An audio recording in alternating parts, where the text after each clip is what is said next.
If you're an industrial owner in Macomb County, you need to hear about this deal. We just worked with a gentleman who inherited a distressed asset, sold that to a very qualified buyer in an appropriate timeline. My name is Jordan Schafer with the Thomas Duke Company, and today I want to talk to you about 22605 Schafer and Warren.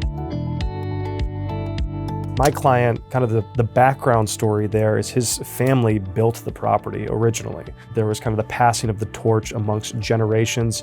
The business kind of shut down. The children kind of took more of a investor seat and started leasing out the property for some additional income.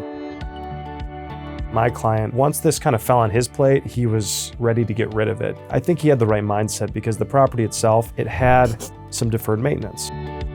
They just kind of tried to squeeze all the life out of the building that they could, and unfortunately, that leads to things like, okay, now the roof is leaking, now the parking lot has some issues. The utilities had been turned off for years. I mean, I looked at water bills. The last water bill was 2018, so the property had been sitting vacant for quite a long time.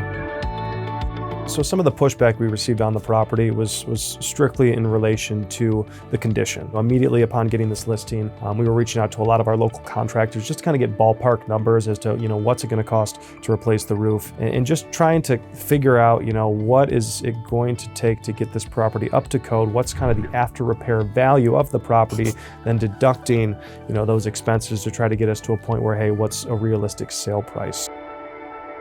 We sold the property for $48 a square foot. Average is about $64, so we're below the average, but I think we were very satisfied with the outcome of the transaction, just given that there was probably a six-figure number that needed to be invested immediately into the property to get it to a point where somebody could actually use it. If you have any questions about this transaction, or maybe you have a similar property, feel free to get in touch. I'd be happy to help. I'll see you in the next one.